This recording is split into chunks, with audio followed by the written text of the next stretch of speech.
রাজধানীর সিএনজি পাম্পগুলোতে এখনো দীর্ঘ লাইনে সিএনজি নির্ভর পরিবহন চালকরা। বিভিন্ন স্টেশন ঘুরে দেখা গেছে প্রায় 4 থেকে 6 ঘন্টা পর্যন্ত লাইনে থাকতে হচ্ছে গাড়ি চালকদের। ভাড়ায় চালিত গাড়ি চালকদের অভিযোগ, সংকটের কারণে উপার্জন সংকটে পড়েছেন তারা। পাইপলাইনে ন্যূনতম চাপ না থাকায় বাড়তি বিদ্যুৎ খরচ নিয়ে লোকসানে পাম্প মালিকরা। বিস্তারিত ওবায়দুল হক মারুফের রিপোর্টে। শেকড় থেকে শিখরে। সরবরাহ না থাকার অজুহাতে ও লোকসান এড়াতে রাজধানী জুড়ে বন্ধ রয়েছে বেশ কিছু সিএনজি পাম্প। পাইপলাইনে গ্যাসের চাপ না থাকায় খোলা থাকা পাম্পগুলোয় দেখা গেছে সিএনজি চালিত যানবাহনের দীর্ঘ লাইন। সিএনজির অপেক্ষায় থাকা বিভিন্ন ধরনের পরিবহন চালকরা জানালেন তাদের দুর্ভোগের কথা।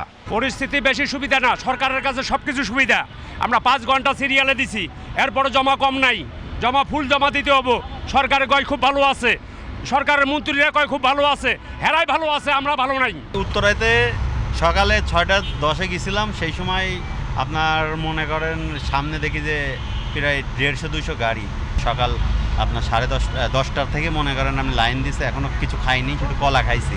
গ্যাস তো অ্যাভেলেবেল নাই, প্রায় 5 ঘন্টার মতো লাগছে এই সিরিয়ালে খারাইছি। কেবল পাম্পে ঢুকছি, এখনো নিতেও পারিনি। 4-5 ঘন্টা গ্যাসের সিরিয়াল দেওয়া লাগে। আমরা গাড়ি চালাই 4-5 ঘন্টা যাই সিরিয়ালে, আধা বেলা যাইছিল গাড়ি গ্যাস লইতে।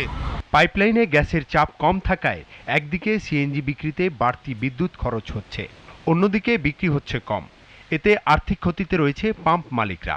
আমাদের 4টা মেশিনের মধ্যে 3টাই বন্ধ আছে এবং আমরা এই লাস্টে যে স্টেশন যারা মালিক আছে আমরা সহ প্রচণ্ডভাবে ক্ষতিগত। আমাদের ইলেকট্রিসিটি বিল বা অন্যান্য এটাও আসবে না, কারণ মেশিনটা ঠিকই ঘুরতেছে, কিন্তু আমাদের ইলেকট্রিসিটিটা আসলে ইলেকট্রিসিটি তো ঠিকই ইউজ হচ্ছে, কিন্তু আমরা তো আসলে ওরকম সেল পাচ্ছি না। যেখানে হলে প্রতিদিন প্রতি গাড়িতে 500-600 টাকার গ্যাস যাওয়ার কথা মিনিমাম, সেখানে 100-150 টাকার গ্যাসও যায় না।